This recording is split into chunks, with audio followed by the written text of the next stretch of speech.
ฟังเป็นความรู้ข้อหนึ่งคืออรหังต์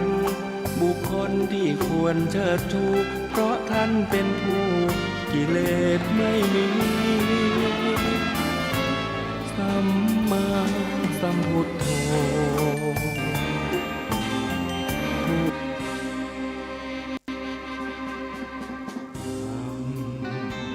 อำนาจกรรมกุศลกรรมหรืออกุศลกรรมไม่ควรกระทำกรรมที่ผิดติดตัวทำบาปโหดร้ายมันไม่ใช่เรื่องยิ้มหัวผลลัพธ์น่ากลัวน่ากลัวอำนาจกรรม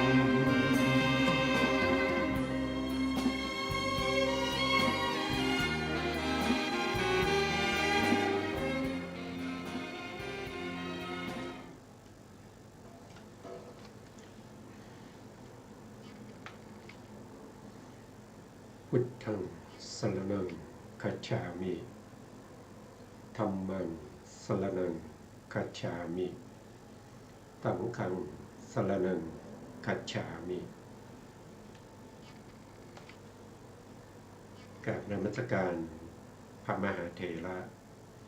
พระสังฆาธิการพระเถรานุเถระสวัสดีท่านผู้ฟังและผู้ชมทุกท่าน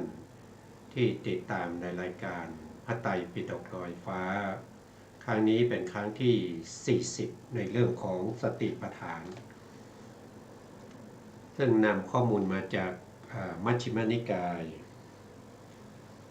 มูลปัญนาถซึ่งเราพูดถึงตอนนี้ยังอยู่ในส่วนที่เป็นอุเทศวาระนะครับยังไม่ได้เข้าในส่วนที่ขยายในส่วนที่เป็นนิเทศนะครับครั้งที่แล้วก็พูดถึงอานิสงส์หรือว่าพูดถึงความหมายของคำว่าเอกายนะมรรคเอกายนะมรรคเอกายนะมรรคคืออะไรเอกายนะมรรคก็คือการปฏิบัติสติปัฏฐานสี่ที่มีมหากุศลทั้ง8ดวงดวงใดดวงหนึ่งที่มาทำหน้าที่ในการกำหนดรู้ถึงกายานุปัสสนามากำหนดรู้ในเรื่องของกายมากำหนดรู้ในเรื่องของเวทนามากำหนดรู้ในเรื่องของจิตแล้วก็มากำหนดรู้ในเรื่องของธรรมด้วยมหากุศลเมื่อมหากุศลที่มากำหนดรู้ทั้ง8ดวงเลยมีทั้งที่ประกอบด้วยปัญญาแล้วก็ไม่ประกอบด้วยปัญญาขึ้นอยู่กับแต่ละบุคคลขึ้นอยู่กับการประพฤติปฏิบัติในขณะนั้นว่ามีการเห็นรูปนามหรือยังเข้าถึงญาตะปริญญาหรือว่าเข้าถึงตีรณปริญญาหรือไม่ถ้ายังไม่เข้าถึงก็ยังอยู่ในส่วนที่เป็นมหากุศลญาณวิปยุตหรือว่าบุคคลที่สามารถจะเข้าถึงวิปัสสนาแล้วแต่ทำจนเกิดความชำนาญนะครับเมื่อมีความชำนาญตอนหลังเนี่ยการเห็นรูปนามโดยความเป็นอนิจจังทุกขังอนัตตาคือตีรณปริญญาก็ด้วยความชำนาญนะด้วยความเชี่ยวชาญเมื่อเชี่ยวชาญแล้วมหากุศลประเภทที่เป็นญาณวิปยุตก็สามารถที่จะรู้ได้กำหนดได้แต่ถ้าเข้าถึงในส่วนที่เป็นโลกุตละนี้คือจะต้องมีปัญญาแน่นอนเพราะปัญญาเป็นองค์หนึ่งในมรรคมีองค์8อันนี้ อันนี้ก็สำคัญนะครั้งที่แล้วเนี่ยเราก็พูดถึงเอกายยนะมรรคนะครับเราก็ไปดูต่อจากครั้งที่แล้วนะตรงที่ผมทำเครื่องหมายไว้ตรงนี้นะก็ตรงนี้เนี่ยพระพุทธองค์นะครับมิได้คือพระพุทธองค์ได้ที่ได้แสดงเรื่องของเอกายนะมรรคเนี่ยเอกายนะเนี่ยแปลว่าอะไรแปลว่าทางสายเอกนะทางสายเอกมรรคนั่นหมายถึงว่าวิปัสสนาญาณที่เป็นฝ่ายโลกิยะนะวิปัสสนาญาณที่เป็นฝ่ายโลกิยะเอกายนะคือมรรคก็คือเป็นหนทางเป็นทางสายเอก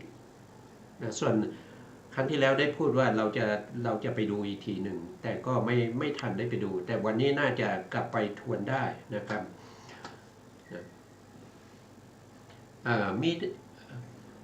พระผู้มีพระภาคมิได้ทำให้ผู้อื่นฉลาดในข้อยุติของศาสนาก่อนจึงทรงแสดงธรรมภายหลังแต่ทำให้เข้าใจที่ต้องการด้วยพระสูตรนั้นๆเพราะฉะนั้นในสติปัฏฐานนี้เมื่อพระพุทธองค์ทรงแสดงผลที่ต้องการคือเอกายนะมรรคให้สำเร็จให้ปรากฏจึงได้ตรัสว่าโสกะปริเทวะโสกะปริเทวนังสัมมติกะมายะเพื่อความก้าวล่วงโสกะและปริเทวะทั้งหลายดังนี้เป็นต้นนะก็คือหมายถึงว่าพระองค์แสดงในเรื่องของความหมายแล้วก็หนทางแล้วก็วิธีการแล้วก็พูดถึงผลคืออะไรผลก็คือเพื่อความบริสุทธิ์ของสัตว์ทั้งหลายใช่ไหมครับเมื่อสัตว์บริสุทธิ์เนี่ยถ้าพูดอย่างนี้เนี่ยทุกคนก็จะสนใจเพราะทุกคนก็อยากจะบริสุทธิ์แล้วก็พระพุทธองค์ก็ยังพูดต่อไปว่าเพื่อดับโสกะนะเพื่อดับโสกะก็คือเพื่อกำจัดเสียซึ่งความเศร้าโศกอันนี้ก็เป็นวิธีการแสดงธรรมของพระสัมมาสัมพุทธเจ้านะครับต่อไปนะอีกอย่างหนึ่งเพราะความบริสุทธิ์ของสัตว์ทั้งหลายจะเป็นไปพร้อมด้วยเอกายนะมรรคความบริสุทธิ์จะมีได้เพราะก้าวล่วงโสกะปริเทวะก้าวล่วงโสกะปริเทวะจึงจะมีได้นะครับความบริสุทธิ์ของสัตว์เนี่ยต้องข้ามพ้นจากความเศร้าโศกถึงจะมีได้นอกจากความเศร้าโศกปริเทวะโสกะปริเทวะโสกะก็คือเศร้าโศกปริเทวะก็คือพิไรลำพันธ์บ่นเพ้อนะแล้วก็พอก้าวล่วงทุกข์ด้วยนะทุกข์และก็โทมนัสทุกข์ก็คือทุกข์กายนะทุกข์กายเหมือนกับพระเถระนะครับที่ใช้ก้อนหินทุบขาให้หักนะครับเพื่อเป็นประกันแก่โจรทั้งหลายว่าจะไม่หนีไปไหนเนี่ยขอชีวิตเพียงคืนเดียวหรือว่าเหมือนกับพระ30 รูปนะครับที่ไปปฏิบัติธรรมในป่าแล้วก็ถูกเสือฆ่าไปกินวันละลูกนะหรือเหมือนกับพระภิกษุที่เดินจงกรมจนเท้าแตกแล้วก็คานนะครับคานในพานไม่เห็นนะครับก็เข้าใจว่าเป็นเนื้อก็เลยแทงเอาหอกแทงนะครับอันนั้นก็เป็นทุกข์ทางกายนะครับเป็นของพระเถระทั้งหลายนะโทมนัส นะโทมนัสก็คือความเสียใจนะครับที่ท่านยกตัวอย่างมาก็คือเรื่องของท้าวสักกะนะครับที่รู้ว่าตัวเองกำลังจะจุติก็มีความทุกข์มากนะครับแล้วก็อย่างเช่นสุพรหมเทพบุตรอันนี้ก็เหมือนกันนะครับตัวเองก็จะจุติแล้วต้องไปเกิดในนรกนะครับก็มีความทุกข์นะครับก็มาเฝ้าพระพุทธองค์มาถามปัญหาพระพุทธองค์แสดงธรรมให้ฟังก็ได้เป็นโสดาบันไม่ต้องไปเกิดในนรกนะครับก็เกิดเป็นท้าวสักกะเหมือนเดิมนะครับเกิดเป็นเทพบุตรอยู่ที่เดิมนั่นก็เข้าถึงความบริสุทธิ์ของสัตว์นะครับของสัตว์นั้นก็คือได้แก่ท้าวสักกะแล้วก็สุพรหมเทพบุตรนะครับก็เรียกว่าเป็นสัตว์อยู่ทำไมเรียกว่าเป็นสัตว์เป็นทั้งเทวดานะครับก็เพราะยังติดข้องอยู่นะครับยังติดข้องอยู่ในยังไม่หลุดพ้นยังไม่หลุดพ้นยังติดข้องอยู่ยังไม่ได้เป็นพระอรหันต์ยังไม่ได้ปรินิพพานยังไม่ได้อนุปาทิเสสนิพพานนะแล้วก็การดับทุกข์และโทมนัสจะมีได้ก็เพราะว่าอะไรก็เพราะว่าบรรลุธรรมที่ควรบรรลุนะบรรลุธรรมที่เป็นยายะธรรมก็คือธรรมที่ควรบรรลุการบรรลุยายะธรรมจะมีได้ก็เพราะว่าเข้าถึงพระนิพพานอันนี้ก็ท่านก็แสดงอะไรก็คือแสดงลำดับขั้นตอนนะครับของอานิสงส์ทั้งหลายเหล่านี้ที่มาจากเอกายนะมรรคเนี่ยนะครับก็คือท่านบอกว่าความบริสุทธิ์ของสัตว์ทั้งหลายจะมีได้ก็เพราะว่าก้าวพ้นจากโศกะและปริเทวะเพราะข้ามพ้นจากโศกะปริเทวะจะมีได้ก็เพราะว่าทุกโทมนัสดับไปนะครับเมื่อทุกโทมนัสดับไปแล้วนะครับพอเข้าถึงยายะก็คือธรรมที่ควรรู้นะธรรมที่ควรบรรลุนะคืออะไรก็คือมรรคนั่นเองนะครับมรรคตั้งแต่โสดาปัตติมรรค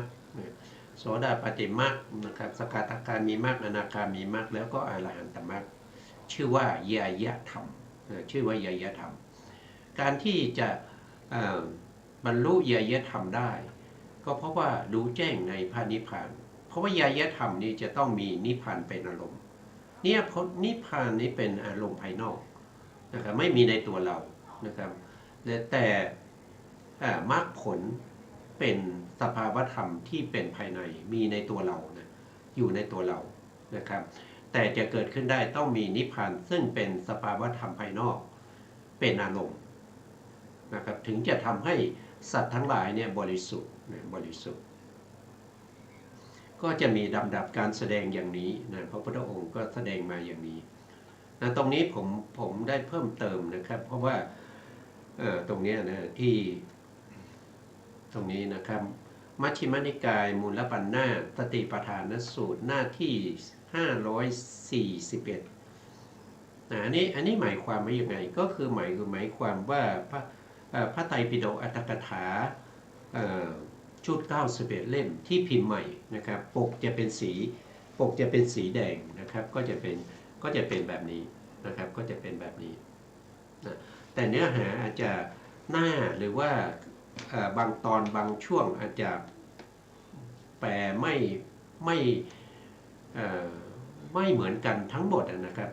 แต่เนื้อหาก็จะเป็นอันเดียวกันนะเป็นอันเดียวกันนะครับตรงนี้สีแดงนะครับถือว่าเป็นพระไตรปิฎกและอรรถกถานะครับที่พิมพ์เมื่อพศ 2546พิมพ์เมื่อพศ 2546พิมพ์ในงานฉลองเขาเรียกว่าฉลองอายุวัฒนะของพระสังฆราชองค์ก่อนที่ครบ90 พรรษานะครับอันนี้เป็นเล่มใหม่ส่วนเล่มเก่าเนี่ยที่เป็นสีน้ำเงินแล้วก็ที่พิมพ์ไว้ตรงนี้ก็มาจากเล่มเก่านะครับเล่มเก่าจะมีปกสีน้ำตาลหน้าก็จะไม่ตรงกันนะผมก็เลยเพิ่มตรงนี้ไว้นะครับเพื่อให้ผู้ที่มีพระไตรปิฎกนะครับเล่มชุดหลังคือเล่มสีแดงเล่มนี้นะเล่มนี้จะได้ จะได้รู้ว่าอยู่หน้าไหนนะเพราะหน้ามันไม่ตรงกันเนี่ยต่อไปนะครับพระพุทธองค์ตรัสว่านะครับตัตตานางวิสุทธิยาเพื่อความบริสุทธิ์ของสัตว์ทั้งหลายแล้วได้ตัดคำนี้อาทิว่าโสกะปริเทวะโสกะปริเทวานังสัมมติกัมมายะเพื่อดับโสกะและปริเทวะนี่ก็มันจะไปขึ้นเรื่องใหม่นะครับก็กลับไปทบทวนนิดหนึ่งนะครับกลับไปทบทวนในเรื่องของคำว่าอายนะแล้วก็มรรคนะครับเพราะว่าครั้งที่แล้วอาจจะลืมไปแล้วนะอาจจะลืมไปแล้วท่านบอกว่าถ้าเป็นเล่มสีน้ำตาลก็จะอยู่ในหน้าที่639นะครับเล่มที่เราเห็นอยู่บนจอเนี่ยเป็นเล่มสีน้ำตาลนะครับอันนี้พิมพ์ครั้งแรกเนี่ย2525นะ2525นะครับเราก็ไปหน้าที่639นะครับแล้วก็มาตรงที่639นะเรามาหน้านี้แล้วนะครับเราก็เลื่อนลงไปนะครับเราก็มาดูนะตรงนี้นะครับถ้าเป็นบาลีนะครับถ้าเป็นบาลีก็จะมีตรงนี้นะตรงนี้ทำไม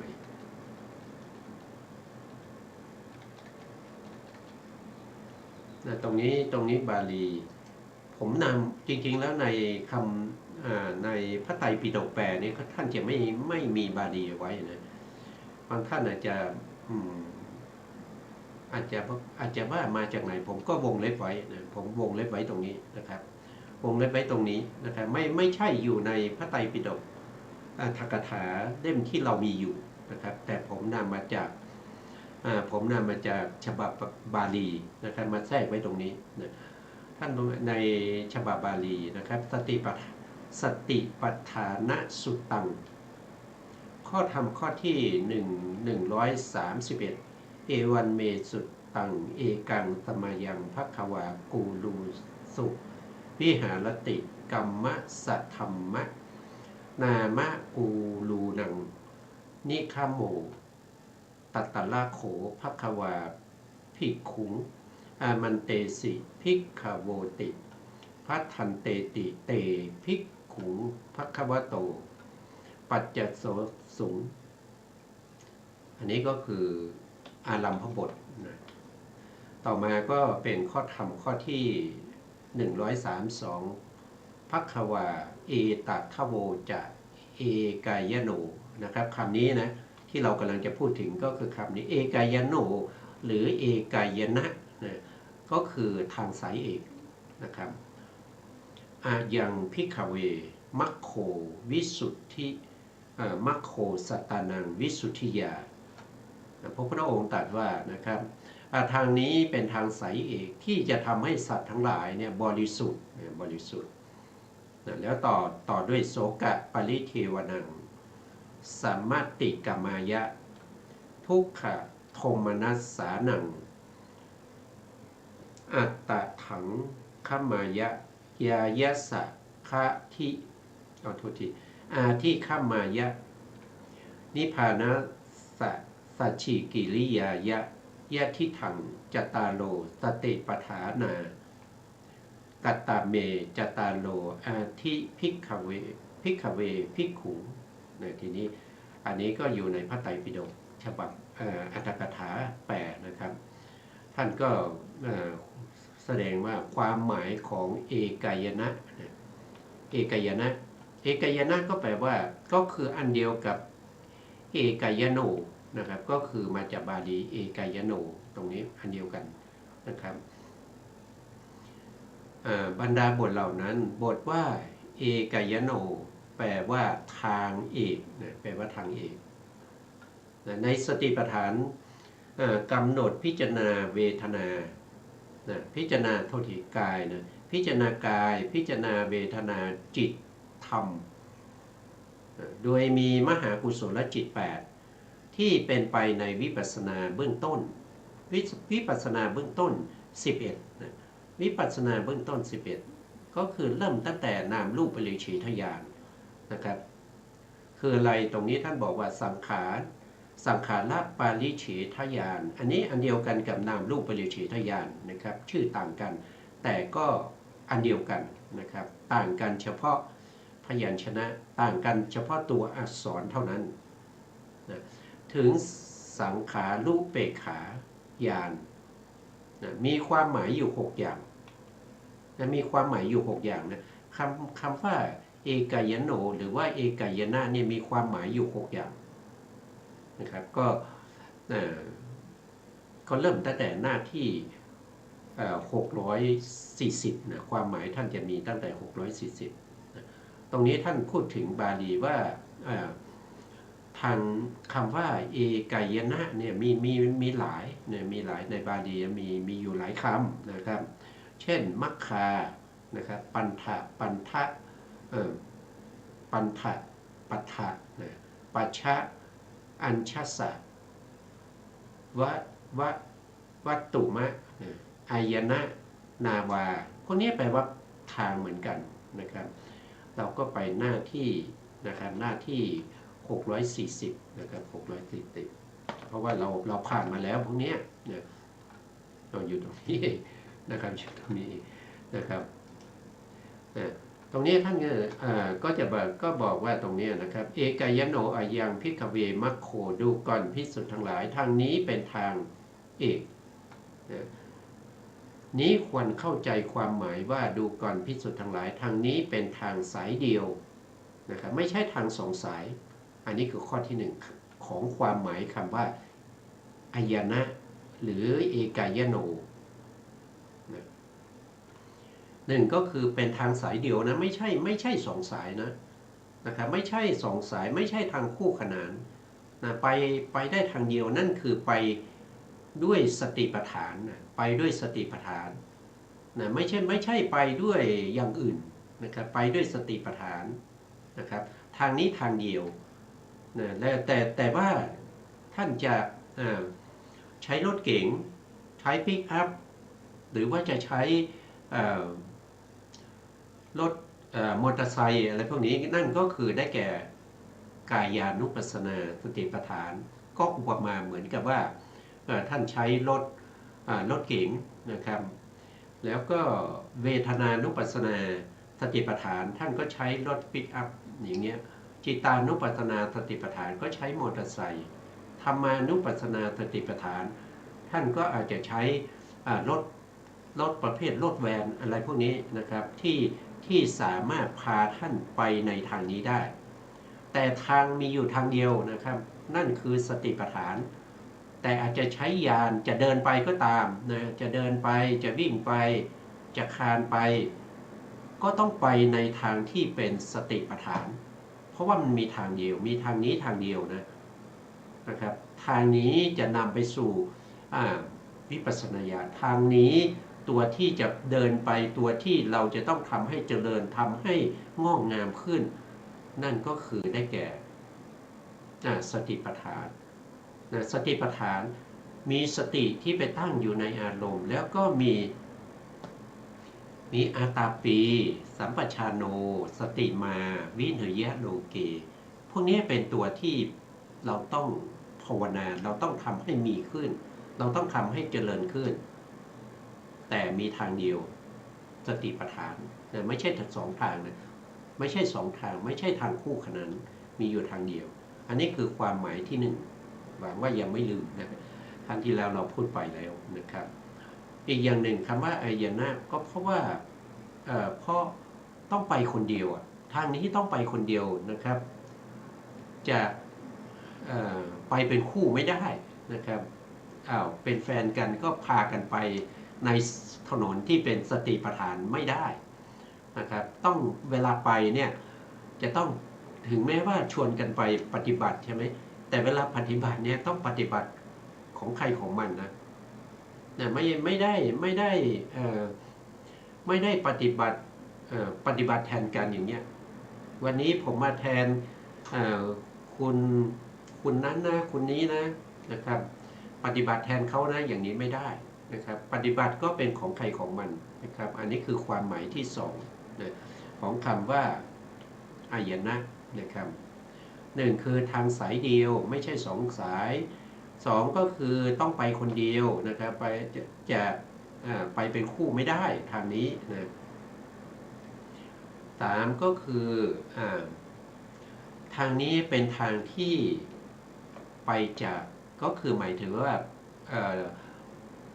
เดินไปจากวัฏฏะสงสารเพื่อให้ถึงพระนิพพานก็เหมือนกับว่าเราจะข้ามน้ำด้านนู้นเป็นฝั่งแห่งนิพพานด้านนี้เป็นฝั่งแห่งโลกิยะเป็นฝั่งแห่งวัฏฏะสงสารเป็นสังสารวัฏที่ยังต้องเวียนว่ายตายเกิดทางนั้นก็คือต้องอาศัยเรือที่จะพาเราข้ามไปนั่นคือสติปัฏฐานนะครับคือสติปัฏฐาน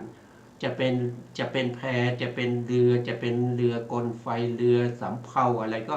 ขอให้ข้ามไปได้ขอให้เป็นเรือที่พาเราข้ามไปได้นะครับอันนั้นก็เป็นสติปัฏฐานนะสติปัฏฐานนะครับมีสติปัฏฐานเท่านั้นนะที่จะข้ามจากวัฏฏะสงสารนี้ไปสู่พระนิพพานอันนี้ก็เป็นทางก็เรียกว่าเป็นอายนะเนี่ยอายนะหรือว่าเป็นอะไรเอกายโนนะครับเอกายโนนะครับต่อมานะครับต่อมา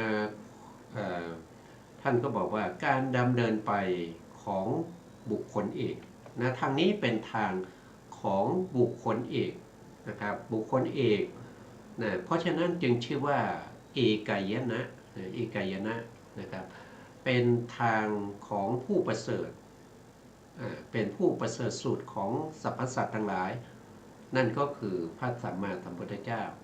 ก็คือหมายถึงว่าทางนี้เป็นทางผู้ที่ดำเนินไปก่อนนะผู้ที่ข้ามจากวัฏฏะสงสารไปสู่พระนิพพานเนี่ยคนแรกคือพระสัมมาสัมพุทธเจ้าอันนี้คือความหมายที่4นะครับความหมายที่4นะหนึ่งคือเป็นทางเส้นเดียวนะครับเป็นทางสายเดียวไม่ใช่ทางสองสาย2ก็คือจะต้องไปคนเดียวนะครับทางนี้ต้องไปคนเดียว3ก็คือเป็นทางที่ข้ามจากวัฏฏะสงสารไปสู่พระนิพพาน4ก็คือเป็นทางของพระสัมมาสัมพุทธเจ้าเป็นผู้ที่ดำเนินไปทางนี้ก่อนนะครับต่อมานะครับข้อที่5นะครับท่านก็บอกว่าอายนะเนี่ยมีความหมายก็คือมีเฉพาะในพระศาสนานี้เท่านั้นนะก็คือหมายถึงในศาสนาพุทธเท่านั้นมีศาสนาเดียวนะครับเอยนะเนี่ยแปลว่า1ใช่ไหมก็คือมีเฉพาะศาสนาเดียวคือศาสนาพุทธอันนี้คือความหมายที่5นะครับครั้งที่เราได้พูดไปแล้วนะแต่เราทบทวนอีกครั้งหนึ่งนะครับครั้งที่ความหมายที่6ของเอกายนะเอกายนะหรือเอกายโนนะก็คือท่านบอกว่า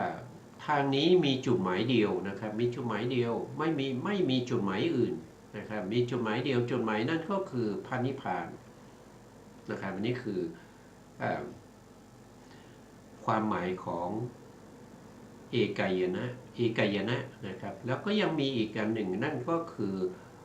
อะไรก็คือมรรคนะครับเพราะว่าเราพูดถึงเอกายนะมรรคเนี่ย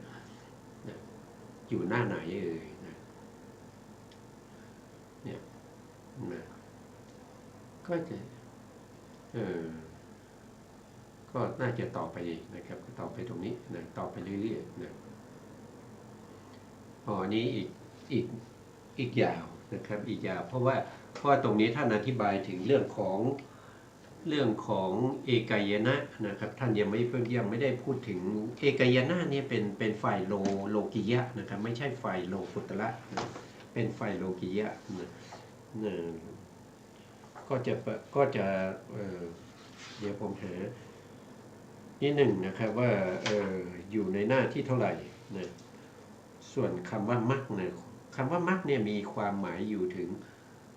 เท่าไหร่อยู่ถึง7ความหมายด้วยกันนะครับ7ความหมายเราก็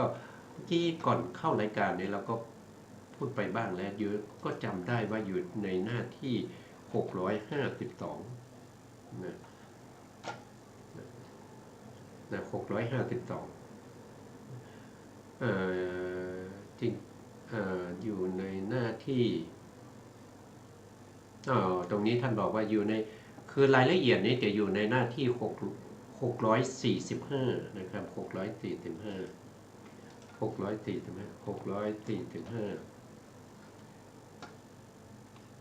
เนี่ยตรงนี้อธิบายเรื่องของมรรคนะครับเรื่องของมรรคเมื่อกี้เราพูดถึงเรื่องของอายนะนี่นะครับก็คือทางสายเดียวสายทางเดียวนะครับแต่ตรงนี้ก็คือมาพูดถึงเรื่องของความหมายของมรรคนะครับหรือตรงนี้ท่านบอกว่ามัคโคสัตตานังวิสุทธิยาเป็นผลของเอกายโนนะเมื่อกี้พูดถึงเอกายโนนะครับเอกายโนเป็นอะไรเป็นทางที่เดินไปนะครับเป็นทางที่เดินไปที่เดินไปนะครับเป็นทางเดินไปตัวทางนั้นน่ะก็คือตัวมรรคนะครับตัวทางนั้นก็คือตัวมรรคตัวทางคือตัวมรรคนะครับท่านก็อธิบายตัวมรรคต่อไปนะครับตัวคำว่ามรรคตรงนี้นะทางชื่อว่ามรรคเพราะหมายความว่าอย่างไร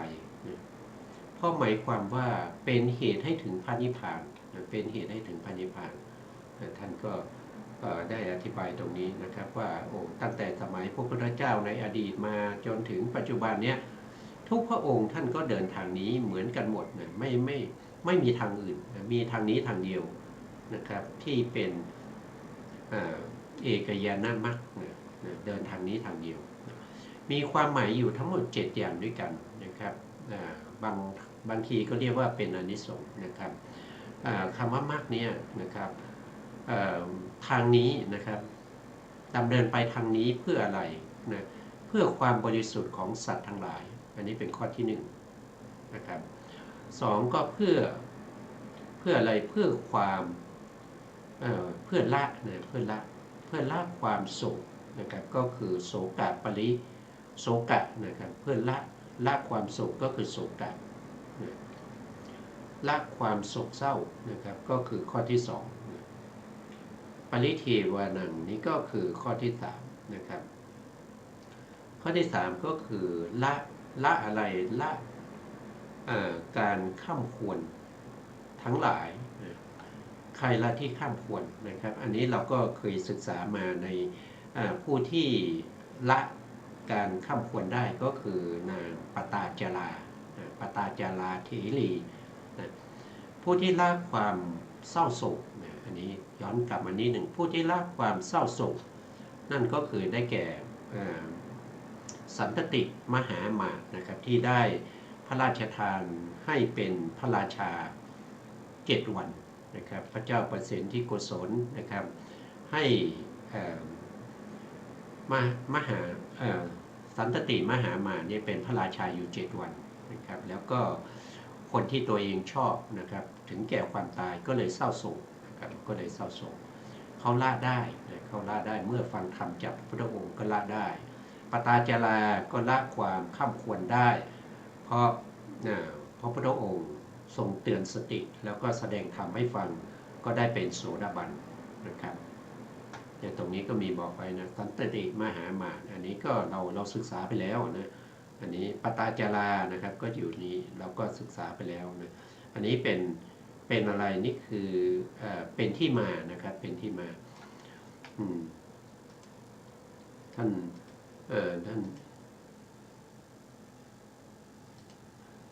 นี้เราก็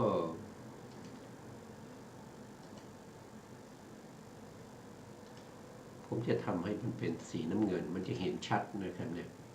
นะครับปตาจารานี้อยู่ในพระไตรปิฎกอรรถกถาชุด91เล่มอยู่ในเล่มที่41คาถาธรรมบทอยู่ในหน้าที่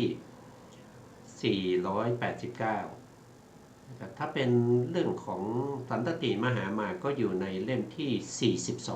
42คุตกนิกายคาถาธรรมบทเหมือนกันนะครับอยู่หน้าที่113นะ เราได้มากี่ข้อแล้วอานิสงส์นะหนึ่งก็คือความบริสุทธิ์ของสัตว์ทั้งหลายนะสองก็เพื่อความละเนี่ยเพื่อละอะไรละโศกะโศกะโศกะคือความเศร้าโศกสามก็ละ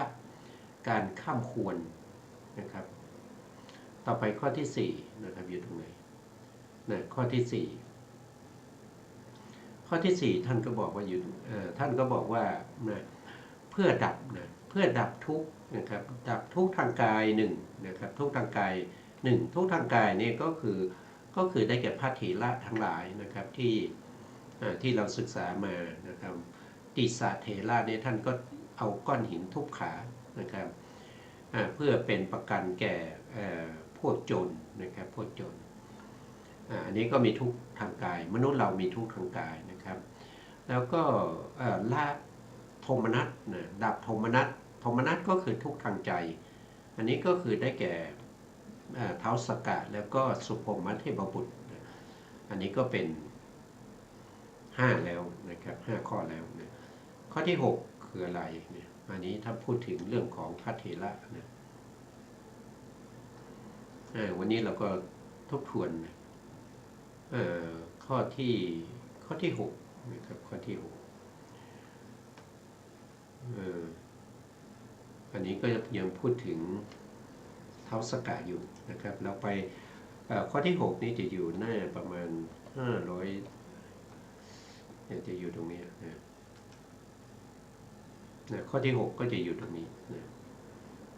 เราก็มาดูข้อที่6นะครับข้อที่6ก็คือเนี่ยตรงนี้เพื่อบรรลุโลกุตตรธรรมนะครับตรงนี้ข้อที่6นะการที่เราปฏิบัติสติปัฏฐาน4ซึ่งเป็นทางสายเดียวแล้วก็เป็นทางดำเนินไปเนี่ยเป็นมรรคเนี่ยเพื่ออะไรนะครับก็เพื่อ1ก็คือเพื่อความบริสุทธิ์ของสัตว์ทั้งหลาย2ก็เพื่อดับโศกะคือความเศร้าโศกนะ3ก็คือเพื่อละปริเทวะคือความข้ามควรลำพันธ์นะ3ก็คือละทุกข์ละทุกข์4ก็คือละโทมนัสนะ5ก็เพื่อบรรลุโลกุตตรธรรมนะโลกุตตรธรรมในที่นี้ก็คือมรรคเนี่ยตั้งแต่โสดาปัตติมรรคนะครับโสดาปัตติมรรคแล้วก็สกทาคามีมรรคอนาคามีมรรคแล้วก็อรหันตมรรคนะครับมรรคนี้ก็มี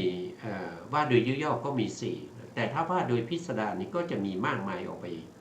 นะครับก็มากมายไปตามบุคคลที่เขาได้อะไรโลกิยฌานแล้วก็ใช้โลกิยฌานในการประพฤติปฏิบัติอย่างเช่นโสดาปฏิมรรคปฐมฌานอย่างเงี้ยโสดาปฏิมรรคทุติยฌานโสดาปฏิมรรคตติยฌานโสดาปฏิมรรคจตุตถฌานโสดาปฏิมรรคปัญจมฌานอย่างนี้นะครับพวกนี้ก็เป็นโลกุตตระนะครับข้อที่6นี้ก็คืออานิสงส์ก็คือเพื่อให้ได้มรรคเหล่านี้นะครับ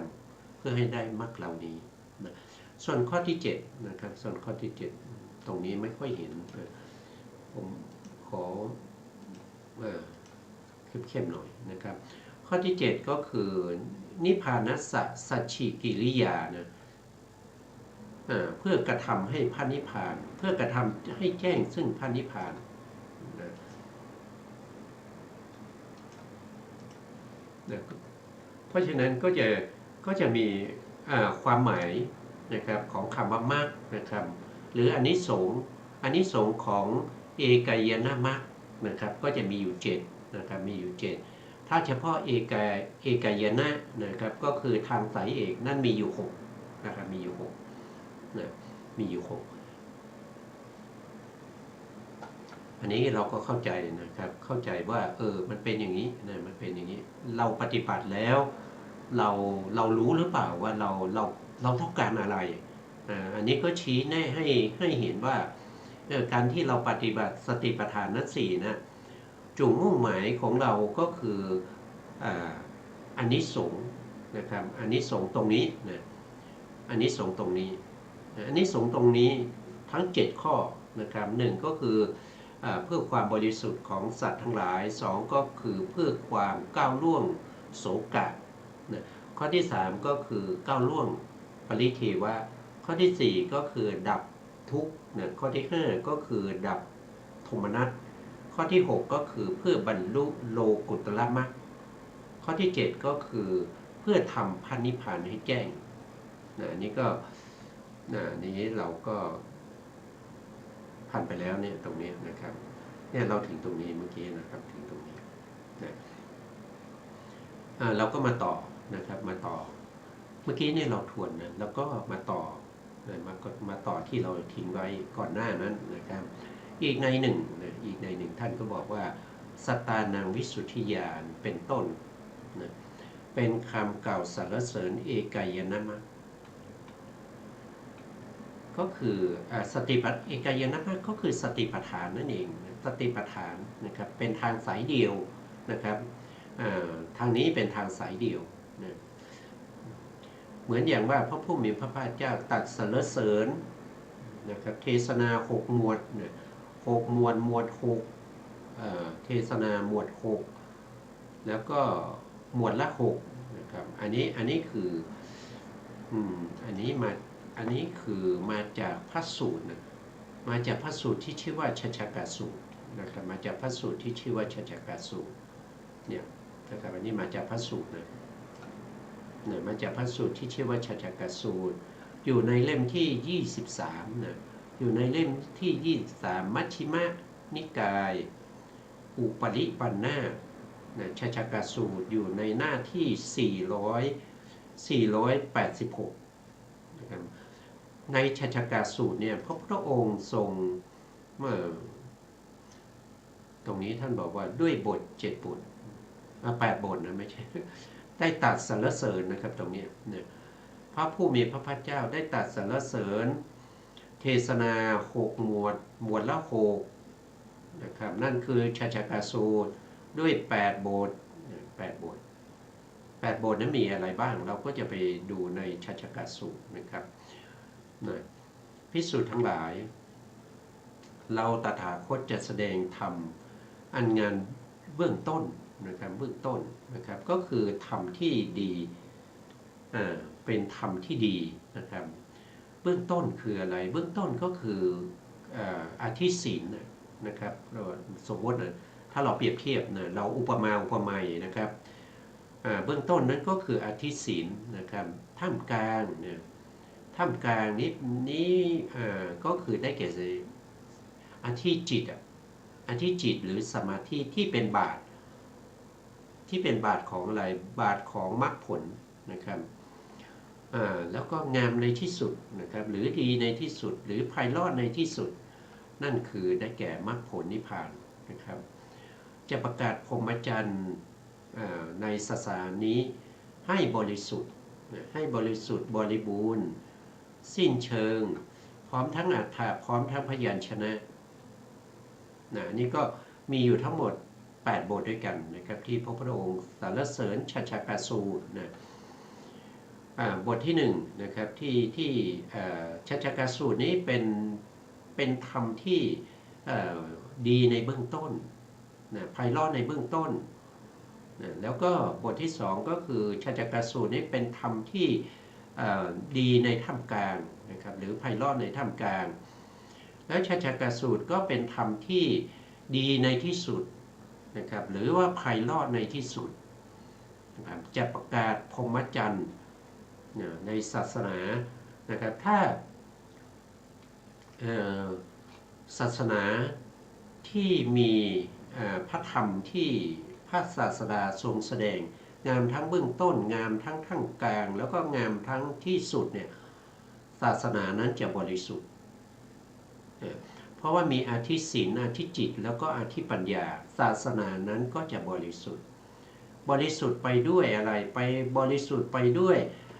ข้อประพฤติปฏิบัติในเรื่องของศีลในเรื่องของสมาธิแล้วก็ในเรื่องของปัญญานะครับก็คือข้อประพฤติปฏิบัติที่เป็นเอกายนะมรรคที่ดำเนินไปสู่ งามในที่สุดก็คือไปสู่มรรคผลนิพพานนะเป็นธรรมที่ข้ามจากวัฏสงสารไปสู่โลกุตระนะครับโลกุตระนะหรือไปสู่พระนิพพานนั่นเองนอกจากบริสุทธิ์แล้วยังบริบูรณ์ด้วยนะบริบูรณ์ด้วยไม่มีที่ตำหนินะครับบริบูรณ์ทั้งอัฏฐะและพยัญชนะนะบริบูรณ์ไปด้วยผู้ที่ประพฤติปฏิบัติแล้วก็ได้สำเร็จเป็นพระอริยบุคคลนะบริบูรณ์นะครับมีทั้งที่เป็นสมณะที่1สมณะที่2สมณะที่3สมณะที่4นะสมณะที่1คือใครก็คือพระโสดาบันสมณะที่2ก็คือพระสกทาคามีสมณะที่3ก็คือพระอนาคามีสมณะที่4ก็คือพระอรหันต์นะครับบริบูรณ์ไปด้วยบุคคลที่เป็นพระอริยบุคคลนะครับ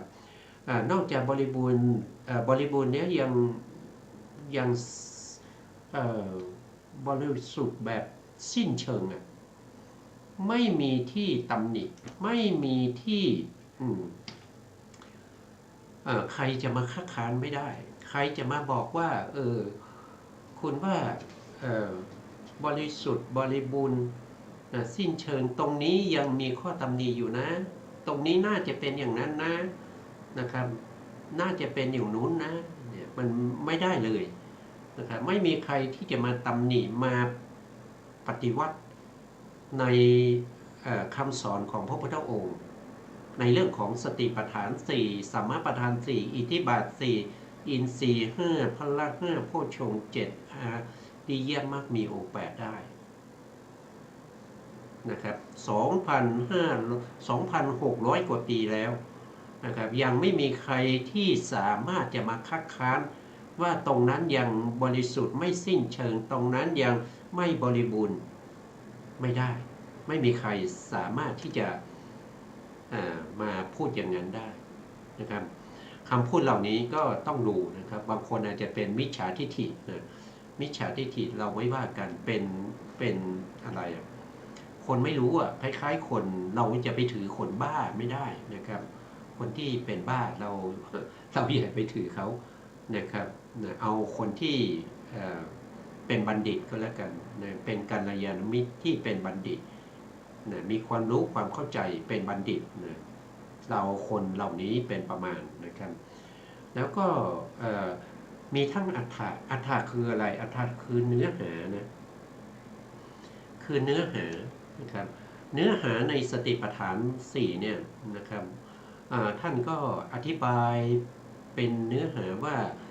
ผู้ที่จะปฏิบัติจะต้องเป็นบุคคลที่ไปคนเดียวนะครับ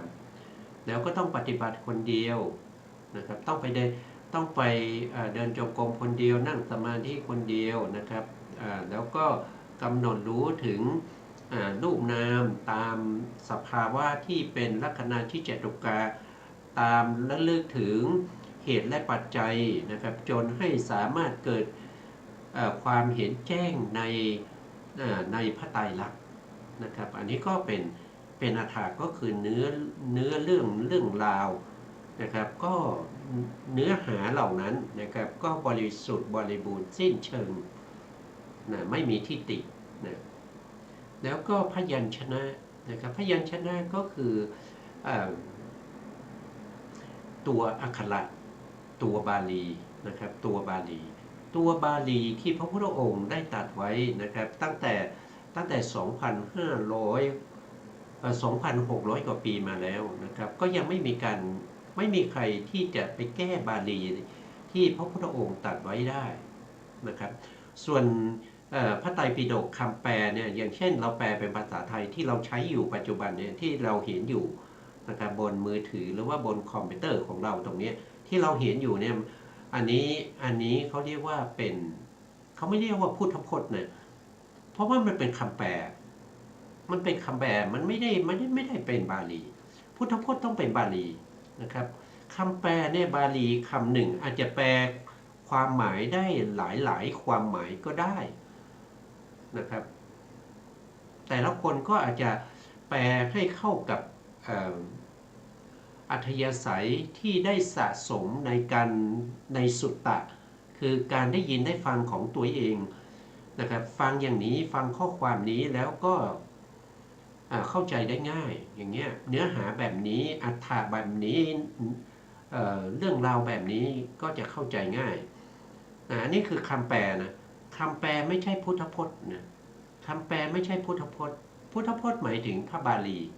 นะครับหมายถึงพระบาลีนะครับพระบาลีเนี่ยไม่มีใครที่จะไปแก้ไขได้นะครับเพราะว่า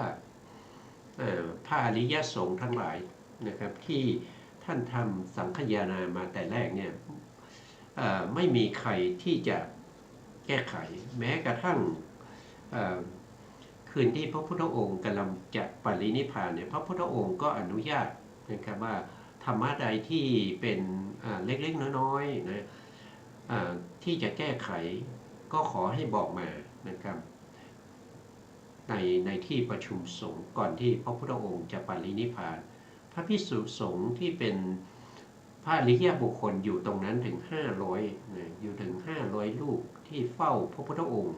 ก่อนที่พระพุทธองค์จะปรินิพพานก็ไม่มีใครคัดค้านไม่มีใครที่ขอแก้ข้อนั้นข้อนี้ไม่มีนะเพราะฉะนั้นการที่ทำสังคายนาครั้งแรกของ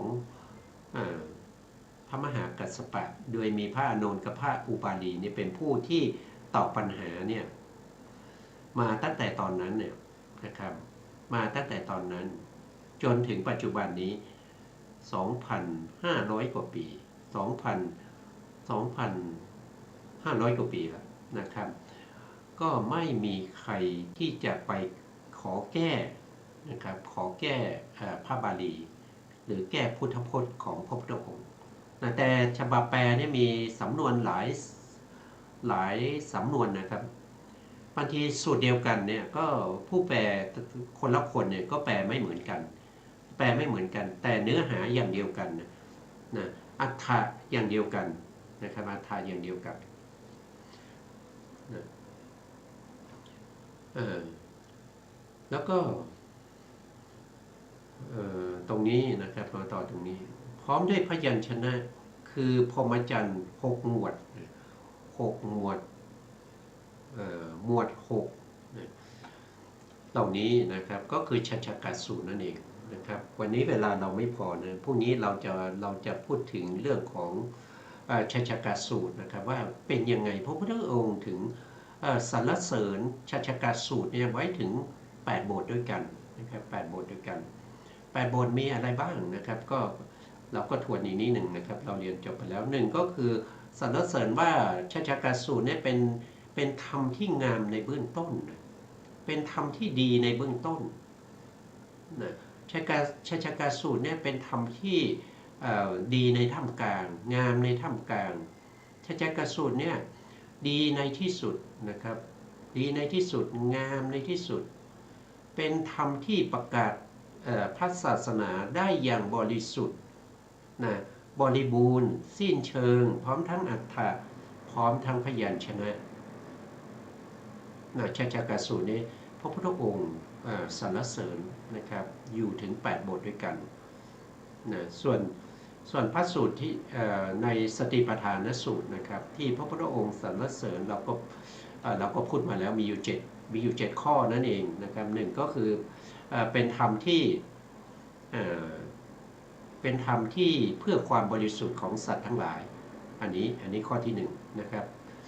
สติปัฏฐานสูตรเพื่อความบริสุทธิ์ของสัตว์ทั้งหลายพระพุทธองค์สรรเสริญนะ2ก็สติปัฏฐานเนี่ยเป็นธรรมที่ดับโศกะคือความเศร้าโศก ดับความเศร้าโศกนะ2สติปัฏฐานนี้เป็นธรรมที่ดับปริเทวะข้อที่3นะข้อที่4สติปัฏฐานเป็นธรรมที่ดับทุกข์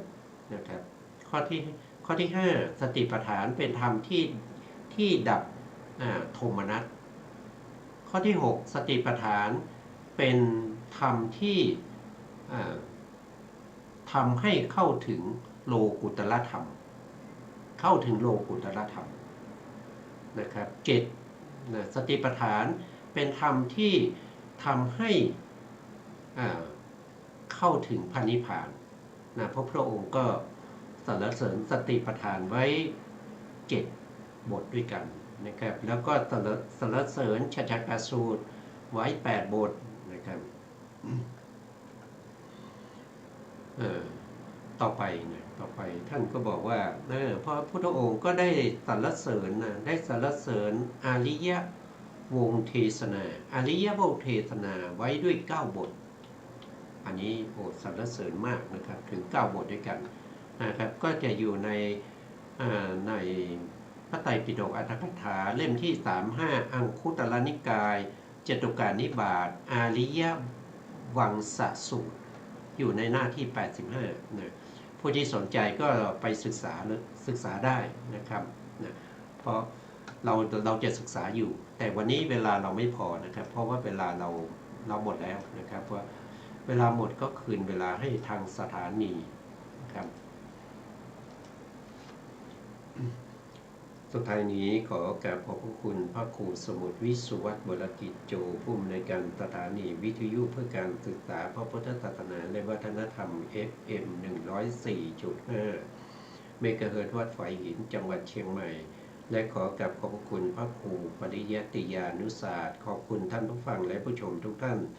ที่ติดตามในรายการพระไตรปิฎกลอยฟ้าพบกันใหม่ในโอกาสต่อไปครับวันนี้ลาไปก่อนครับสวัสดีครับ